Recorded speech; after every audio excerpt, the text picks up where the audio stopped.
اللہ تعالیٰ نے قرآن مجید فرقان حمید میں ارشاد فرمایا ہے کہ فاسألوا اہل الذکر ان کنتم لا تعلمون۔ اگر تمہیں کسی بات کا علم نہ ہو تو اہل علم سے سوال کر لیا کرو، اہل ذکر سے پوچھ لیا کرو۔ سوال کرنا بڑا اچھا عمل ہے، لیکن سوال صرف ضرورت کے وقت اس سوال کو پوچھا جائے جس سے جہالت ختم ہو، انسان کے علم میں اضافہ ہو، اپنے شعور کو بلند کر کے مسئلے کو سیکھ کر پھر بندہ اس پر عمل کرنا شروع کر دے۔ نبی پاک صلی اللہ تعالی علیہ وسلم کے صحابہ حضور سے سوالات کرتے تھے۔ امت کو اجازت دی گئی ہے کہ وہ اپنے علماء سے، اہل علم سے، ذی شعور لوگوں سے مشاورت کرے، اور جس چیز کا علم نہیں ہے وہ اس شعبے کے ماہر سے جا کر اس کے متعلقہ وہ رائے لے۔ بہت زبردست مفتی بھی ہو، جید قسم کا عالم ہو، کتاب و سنت پر، سیرت پر، تصوف پر اس کی پوری دسترس بھی ہو، تو پھر بھی اسے حکم ہے کہ اگر وہ بیمار ہے تو وہ ڈاکٹر سے رجوع کرے،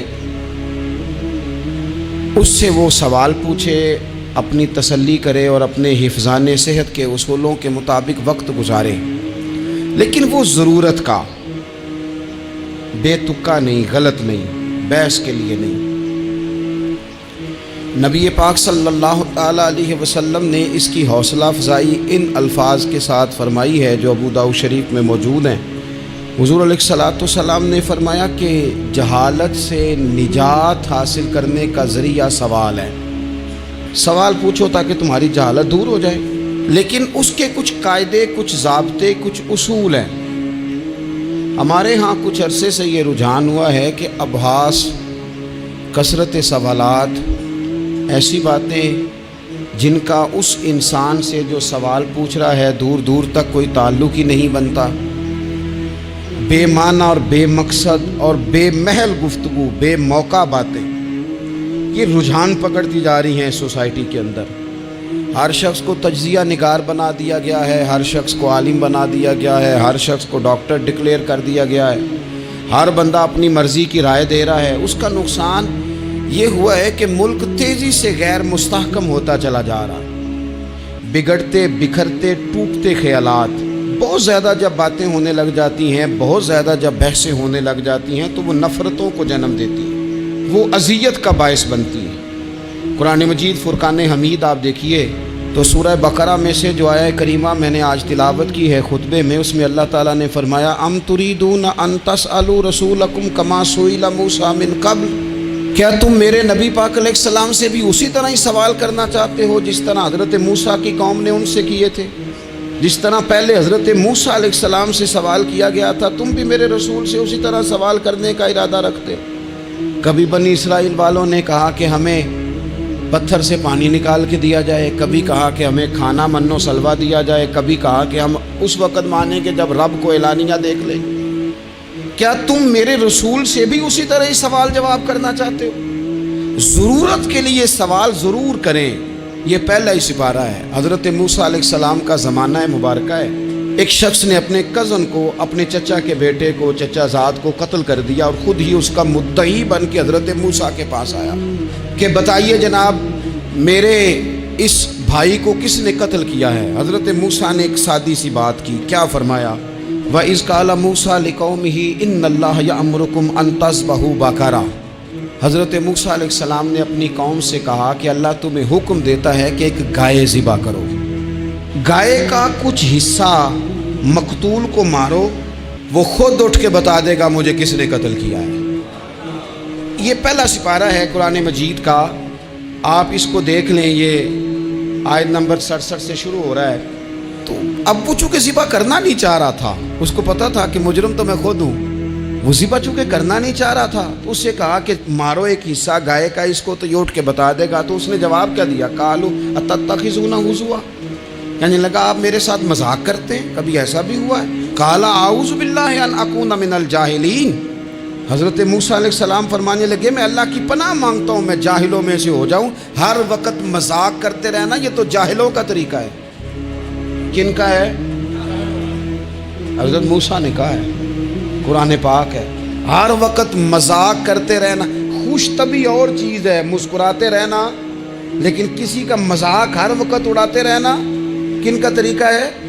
جاہلوں کا. جب کہا نہیں ذبح کرنی ہے تو اب ذرا دیکھیے کرنا نہیں نہ چاہ رہے. قالوا ادع لنا ربک یبین لنا ما ہی. کہنے لگے اے موسیٰ پھر آپ نہ رب سے دعا کریں کہ وہ ذرا کھول کے بتائے وہ گائے کس طرح کی ہو. ارادہ نہیں نہ ذبح کرنے کا، آپ دعا کریں. قال انہ یقول انہا بقرۃ لا فارض ولا بکر. فرمایا کہ رب کہتا ہے وہ گائے نہ بوڑھی ہو نہ زیادہ بچیا ہو. عوان بین ذالک، ان کے درمیان ہو، یعنی جوان گائے ہو.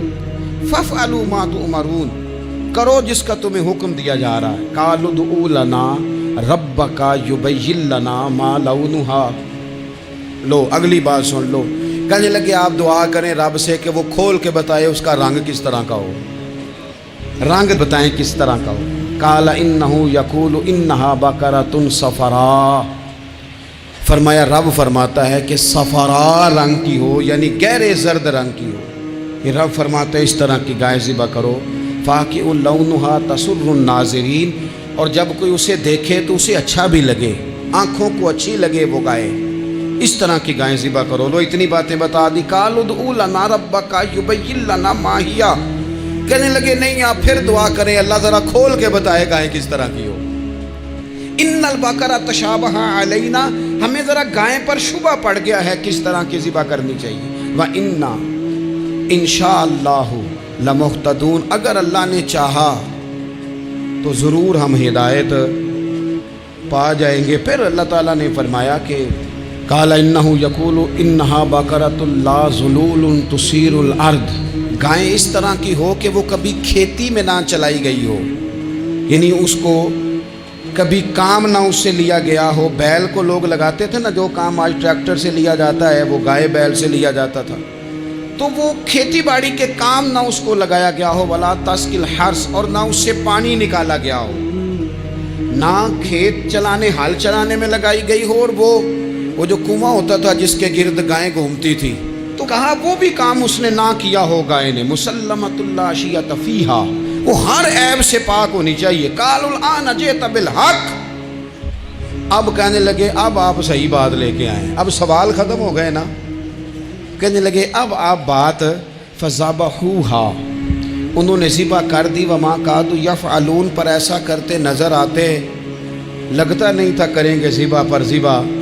اچھا یہ گائیں پھر ملی کیسے؟ امام خازن کہتے ہیں کہ ایک نیک آدمی تھا، تو اس کا آخری وقت آ گیا، تو اس کے پاس جو کل جمع پونجی تھی وہ ایک بچیا تھی، گائیں کی بچیا ویڑی، اس کے پاس وہ ایک بچیا تھی صرف. تو اس نے اس طرح کیا کہ اس کی گردن پر ایک مہر لگائی، اللہ کے نام پر بطور امانت اس نے اس کو جنگل میں چھوڑا. کہا یا اللہ میرا بیٹا ایک ہی ہے، وہ بھی چھوٹا ہے، اس کی حفاظت کرنا اور میرے بیٹے کو پہنچا دینا. بچہ بالغ ہو گیا.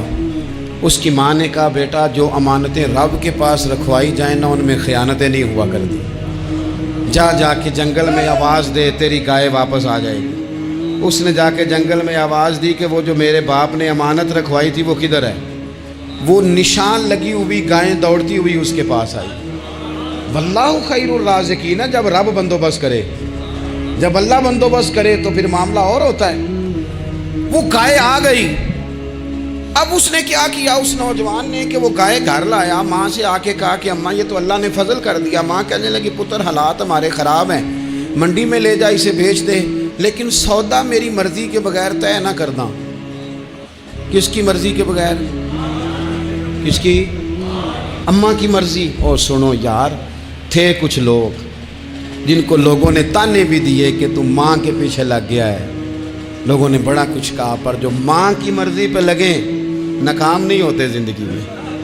یہ دیکھو ماں کی مرضی پہ لگا. اس کی قیمت کتنی تھی گائے کی؟ بڑی مہنگی تھی، پر 3 دینار کی تھی. منڈی میں لے گیا، 3 دینار اس کی قیمت لگ گئی. تو ماں نے کہا تھا میری مرضی کے بغیر سودا نہ کرنا. اب بچے تو نہیں نا مانتے، اماں کو کیا پتا باہر بزنس کیا ہے، لین دین کیا ہے، پر ماں نے کہا تھا میری مرضی، بندہ دے رہا ہے اسے 3 دینار، اس نے کہا جی میں نے طے تب کرنا ہے، ڈن تب کرنا ہے، پہلے اماں سے پوچھنا ہے۔ گھر جا کے اماں سے پوچھا، اماں کہنے لگی دے دے، واپس آیا تو اس نے کہا کہ میں 6 دینار دیتا ہوں پر میری شرط ہے، ماں سے نہیں پوچھنا۔ اس نے کہا تو 12 بھی دے، ڈن تب بھی ہونا ہے جب اماں نے کہنا ہے۔ وہ جب اس طرح کی اس نے گفتگو کی، واپس اپنی والدہ کے پاس گئے، کہنے لگے اماں سمجھ نہیں آتی، 3 دینار کی گائیں بندہ 12 میں خریدنے کو تیار ہے، شرط لگاتا ہے کہ اماں سے نہیں پوچھنا۔ تو والدہ کہنے لگی پتر پہلے اس سے جا کے پوچھ کیا وہ ہے کون، یہ کوئی روحانی معاملہ ہے، کوئی غیبی مدد ہے، پوچھ۔ اس سے جا کے پوچھا تو وہ کہنے لگا میں تو فرشتہ ہوں اللہ کا، تو نے گائیں بیچنی نہیں، اس لیے کہ تیرا باپ بھی نیک ہے، تیری ماں بھی نیک ہے، رب تیرے رزق میں برکت پیدا فرمانا چاہتا ہے، ماں باپ نیک ہونا رزق میں برکت ہو جاتی ہے، ماں باپ نیک ہوں ان کی صالحیت کا اثر پہنچتا ہے بچوں تک، رزق حلال کما کے لانے والے ہوں تو گھر میں برکت ہوتی ہے۔ جا کے کہا کہ تیرے ماں باپ نیک تھے، اسے نہ بیچنا گائے کو، تو کیا کریں؟ کہنے لگے بنی اسرائیل والے سوال کر کر کے خود مشکل میں آ گئے۔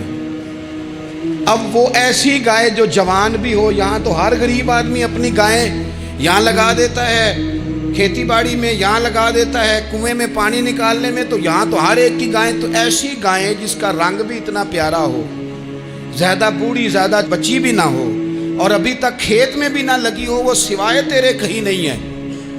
اس نے کہا چل پھر مہربانی کر بتا میں کتنے کو دوں گائیں، اگر وہ آ جائیں تو کتنے کو بیچنی ہے؟ اسے کہنا کوئی نہیں، ریٹ تو زیادہ کرنا ہی نہیں، ان سے کہنا گائے کے اندر سے گوشت نکال دیں اور جتنا گوشت ہے اتنے پیسے بھر دیں، اس کی کھلڑی بھر دیں۔ اب وہ بنی اسرائیل والے ڈھونڈتے پہنچ گئے، کہا جناب گائیں 3 دینار کی یا 6 لے لو۔ اس نے کہا نہ بھائی، ذبح کروں گا، گوشت نکالوں گا، جتنا وزن گوشت کا اتنے پیسے بھرو گے کھال میں تو پھر گائے تمہیں ملے گی۔ اب مجبور تھے، کیا کرتے؟ ابن کثیر حدیث لائے ہیں، امام سیوطی نے در منصور میں بھی لکھی ہے، نبی پاک صلی اللہ علیہ وسلم نے فرمایا سنو جوانوں اور اسے دل کی تختی پہ لکھو، نبی پاک علیہ السلام نے فرمایا اگر بنی اسرائیل والے زیادہ سوال نہ کرتے تو اتنی مشکل کا شکار نہ ہوتے۔ انہوں نے سوال اتنے کیے کہ چارہ نہیں ہے اب ان کے لیے، چارہ نہیں ہے اب ان کے لیے کہ یہ ادھر ادھر جا سکے، مجبوری بن گئی، یہی گائے خریدنی ہے، یہی لے جانی ہے۔ اب اتنا سارا مال جمع کر کے وہ گائے خریدی، ذبح کی، تو مقتول کو جب اس کا ایک حصہ مارا تو اس نے اٹھ کے کہہ دیا یہ جو مدعی بنا ہوا ہے نا، یہی تو میرا قاتل ہے، یہی تو میرا قاتل ہے، یہی تو ہے، اس نے یہ سارا کام کیا ہے۔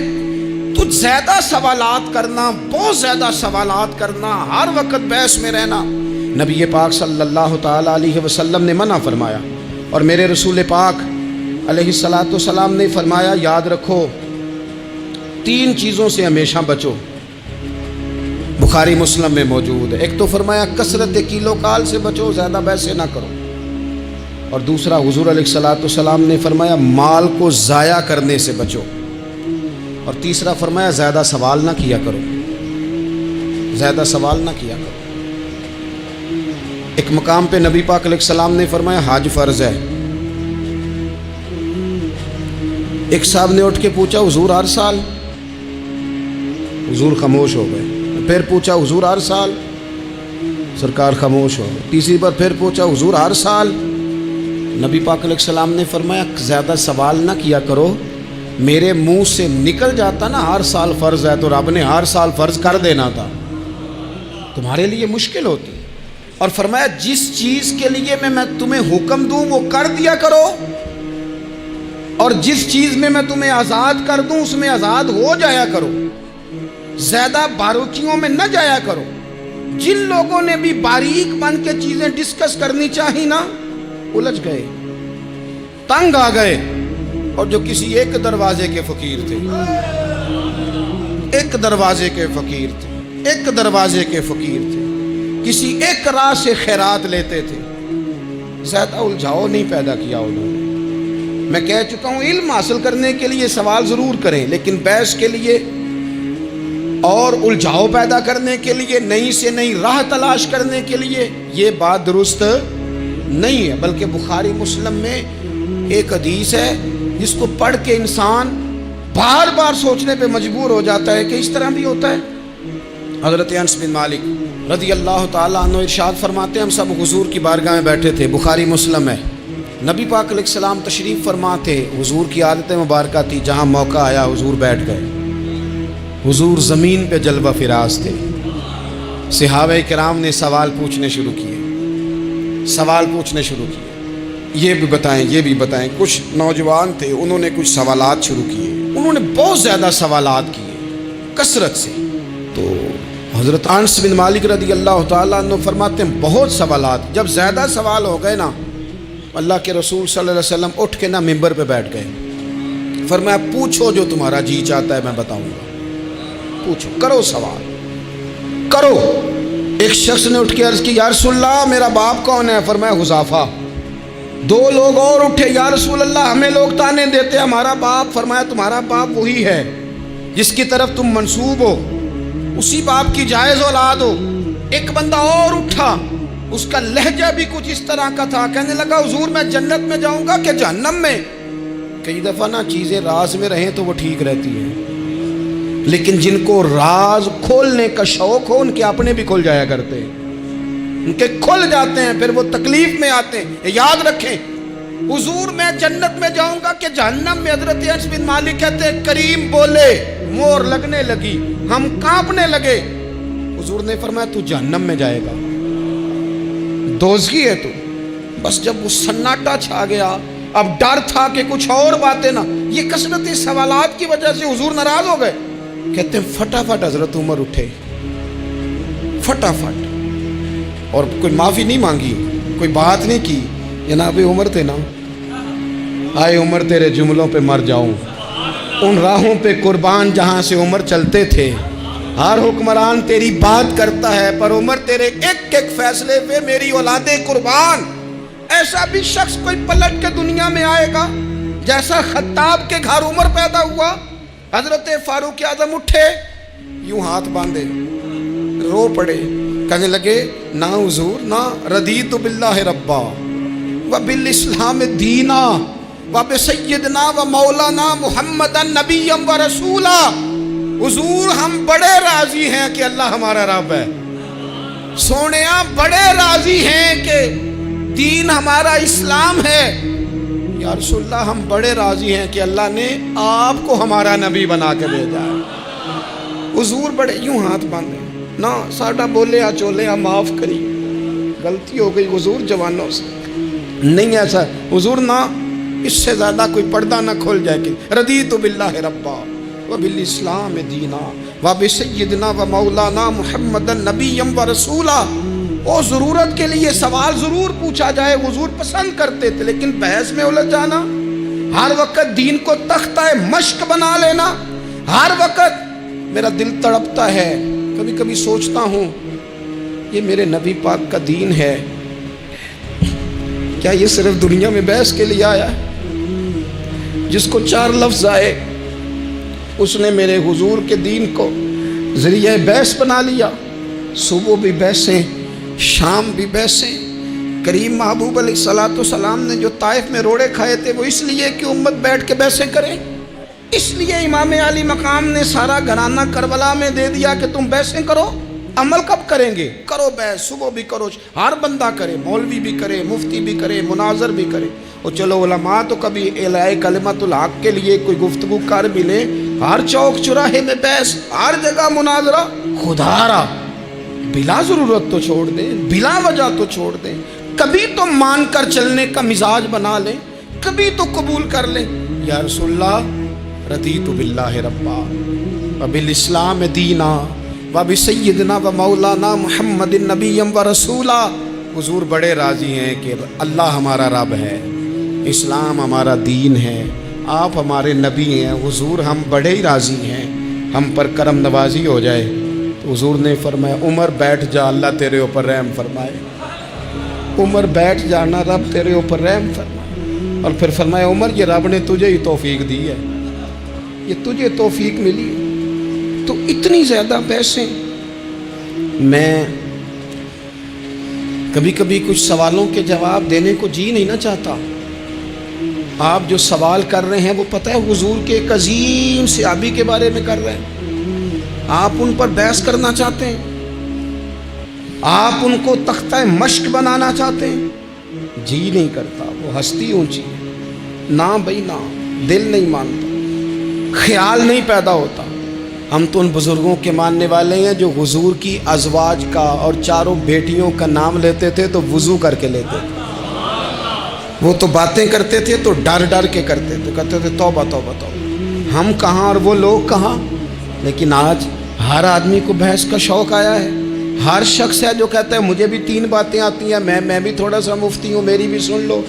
اپنی زندگی میں اتنا دروازہ بحث کا نہ کھولیں, اتنا الجھاؤ نہ پیدا کریں, اور ایسے بے جا لا یعنی اور بے مقصد سوالات سے اپنے آپ کو بچائیں جن میں انسان پڑھے تو اس کے لیے الجھاؤ بڑھ جائے. بعض سوالات ایسے بھی حضور سے کیے گئے کہ سرکار نے ان پر سخت ناراضگی کا اظہار فرمایا. فرمایا اس سوال کی کیا حاجت. تو میں آپ سے گزارش کروں گا سیکھنے کے لیے مسئلہ ضرور پوچھیں, سیکھنے کے لیے. اب بہت ساری ایسی چیزیں ہیں جن کا قبر میں ہم سے کوئی سوال نہیں ہوگا, لیکن صبح شام بحث ہوتی ہے اس پہ. ہمارا کوئی اس مسئلے میں لینا دینا نہیں, لیکن ہم بحث کرنے کو صبح و شام تیار ہیں. اللہ تعالیٰ بابا فرید الدین مسعود گنج شکر, داتا علی حجویری اور ان مشائخ اور ان بزرگوں کی اس دھرتی پر فضل فرمائے, اور اس وطن کو اللہ قیامت کی صبح تک آباد فرمائے. آخر دعوانا